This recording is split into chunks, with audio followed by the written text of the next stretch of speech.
Bon, beaucoup d'entre vous penseraient qu'on a choisi un poirier parce que c'est pour symboliser les bonnes poires que seront les contribuables de la ville de Bordeaux qui vont devoir payer pendant 30 ans cet investissement. Je tiens à rappeler les chiffres, 17 millions qui sont mis par la ville de Bordeaux au départ pour la construction, mais également un loyer de 3,6 millions d'euros pendant 30 ans. C'est-à-dire les poires des contribuables bordelais vont devoir payer un équipement surdimensionné pendant 30 ans. Si cet arbre pouvait rester là et être un peu le symbole de cette espèce de gabegie financière, nous en serions très heureux. Mais je dis, c'est pas à cause de ça qu'on a choisi le poirier. Je vais vous apprendre des choses que vous ne savez peut-être pas. Dans la Chine ancienne, précisément, le poirier est le symbole d'une bonne gouvernance et de ce qu'ils appellent une bienveillante administration.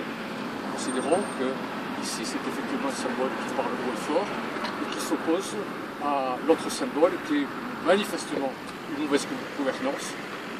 Je ne parlerai pas d'administration malveillante, mais je parlerai d'une administration onéreuse des deniers publics.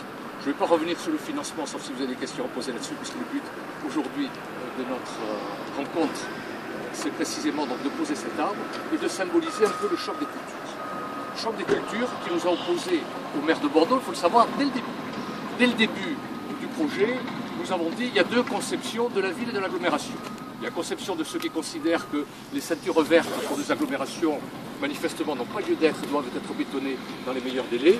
Considérons qu'ici, l'emprise du stade et de ses annexes, c'est 20 hectares. 20 hectares en grande partie réserve naturelle, en grande partie ce qu'on appelle une USNIR, c'est-à-dire une zone naturelle d'intérêt écologique holistique, et une zone humide. Proximité immédiate de deux zones Natura 2000, c'est vraiment proximité proche. Il faut savoir que sur ces terres, autrefois, c'était des terres alluvionnaires et des terres riches sur le plan agricole. Jusqu'en 1981, nous dit que c'est même le dossier officiel de la mairie qui a été présenté à la commission d'enquête, jusqu'en 1981, il y avait encore des cultures sur ces terres à proximité du futur grand stade. Donc vous dites c'est incontestablement des terres d'un intérêt écologique évident. Et nous pensons que dans la bataille que se mènent actuellement les grandes agglomérations, nous sommes persuadés que dans les années qui viennent, les agglomérations qui auront su garder dans leur première couronne, des couronnes vertes, des zones vertes, l'emporteront en matière d'accès de vie sur celles qui auront fait comme on a commencé à le faire dans les années 60, vous le voyez bien, des zones entièrement dédiées aux grandes surfaces commerciales, aux grands équipements surdimensionnés.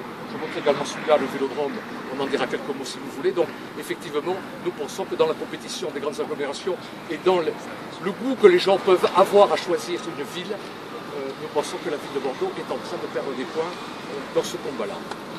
J'ajouterai, tiens, si tu peux passer, Mélanie, la brochure, que l'on a, alors, on s'est battu, vous savez, contre ce grand stade, on a depuis le début, on n'a pas gagné la victoire manifestement, donc ça, aujourd'hui, nous opposons une première pierre que nous n'avons pas pu anéantir ou empêcher la pose d'un premier arbre. Mais j'ai envie de dire aussi, il y a une bataille qu'on a gagnée, je ne sais pas si ça vous a échappé ou non, c'est la bataille sémantique. La bataille sémantique, vous le savez, vous-même, vous continuez, souvent quand vous parlez de ce projet, à parler de grands stades. Et nous aussi, on continuera par le grand stade. Or, le langage officiel, aujourd'hui, on ne vous a pas invité à l'inauguration d'un grand stade, on vous a invité à l'inauguration du nouveau stade. C'est-à-dire qu'il y a eu un changement, un glissement sémantique ces dernières années, enfin, ces dernières semaines plus exactement, et nous pensons que nous sommes largement à l'origine de ce changement d'appellation. Pourquoi ? Parce que manifestement, on n'a pas trop envie de dire du côté des promoteurs du projet et de la mairie de Bordeaux qu'on est en train de construire un grand stade de 43 000 places. On préfère être discret et dire que ça sera un nouveau stade, pas forcément un grand stade. Non, ça sera un grand stade de 43 000 places. Ça sera un grand stade de 43 000 places, pour nous, je le redis ici, totalement inutile au moment où la fréquentation des enceintes sportives, ici comme ailleurs, est en train de baisser. Je note qu'encore pour le dernier match qui a eu lieu samedi soir à Bordeaux, Bordeaux-Montpellier, qui n'était quand même pas une affiche inintéressante, c'était 20 000 spectateurs dans un stade de 33 000 places.